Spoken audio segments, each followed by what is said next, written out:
Hello everyone, Namaskar, welcome back to my channel. Hello. Hello. Namaskar. Namaskar. केमती अछो? मैं चिच्चा. सो केमती अछंती समस्ते? होपफुली बहुत ही बढ़िया थिबे. सो आज होची सैटरडे तो मु भाबिली मम्मी को टिके रेस्ट देई दबा आ मु आज डिनर बनै नेबी. तो मु आज डिनर रे बनेबा को जाउची रुटी सहित जन्ही आलू मसला.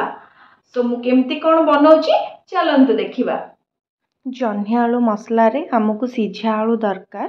सेथिपाई प्रथमे आमे आलू को सिझेई दबा. आलू सिझिबा भितरे बाकी सब आमर रेडी हो जाइथिबो. देन जन्ही रो दुई पार्श्व को टिके टिके काटी दबा. तापरे ताकू एमती खंड खंड करि दबा जेमती कि हमकु इजी हबो तार चोपा छड़ेबा पई. मते एक्चुअली जन्ही रो चोपा छड़ेबा को बहुत ही विरक्त लागे. जन्ही रो चोपा छड़े सारला परे आमे ताकू एमती छोट छोट करी काटी नबा. जन्ही एक्चुअली मोर बिल्कुल भी पसंद नुह. एटा केवल गोटे आइटम जन्ही रो जोटा कि मोर बहुत ही पसंद. देन आमे नबा दीटा पियाज, गोटे मीडियम साइज रो टमाटो और टमाटो पियाज को आमे एई भली छोट छोट करी काटी नबा. तापरे आमे अदा रसुण कंचा लंका को एका संगे छेची गोटे पेस्ट बनै नबा. तापरे आमे कड़ाई रे किछि तेल नेबा. तेल गरम होला परे सेथिरे जीरा पकई जीरा को टिके भाजी दबा. तापरे आमे सेथिरे पियाज पकेइबा. पियाज को आमे सेई पर्यंत भाजीबा जो पर्यंत पियाज गोल्डन ब्राउन हे नाही. देन आमे रखिथिबा अदा रसुण कंचा लंकार पेस्ट को पकेइबा. आ पेस्ट को भलो भाबे भाजीबा जेमति कि अदा रसुण रो कंचा स्मेल बाहरी जिवो. तापरे आमे कटा हेई रखिथिबा टमाटो को दबा. सेथिरे लूण देई ताकू किछि समय सिझिबा पई छाडी दबा. टमाटो सिझी गला परे आमे सेथिरे हल्दी गुंड, लंका गुंड, चिकन मसला और धनिया पाउडर देई ताकू आमे भलो से घांटी दबा. तापरे आमे सेथिरे अल्प टिके पानी देई ताकू भलो भाबरे कसिबा पई छाडी दबा. जेतेबेले मसला रो तेल बाहर को बाहरी जिवो आमे जानि जिबा आम मसला बहुत भलो से कसी हे जाईछि.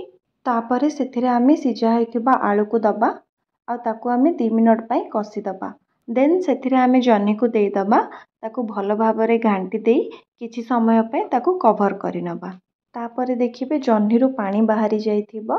ताकू आमे पुणी भलो भाबरे घांटी देई पुणी ताकू कवर करि नबा.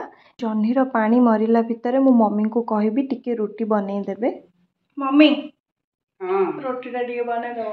हाँ बनै देबी. तो आसुनी मु जानी छी. मु कोन करी मो द्वारा रोटी हुएनी. शिखिले हबो ना न शिखिले हबो.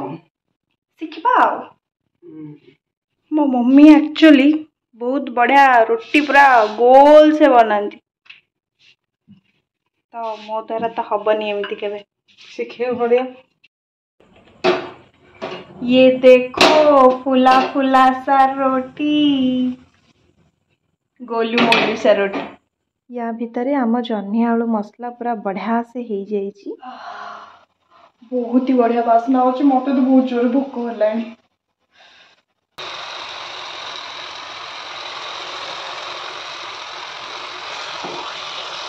चलंतु परसी दबा पूरा गर्मा गरम जन्ही आलू मसला सहित आमर गरम गरम रोटी. मम्मी केमते बढ़िया है.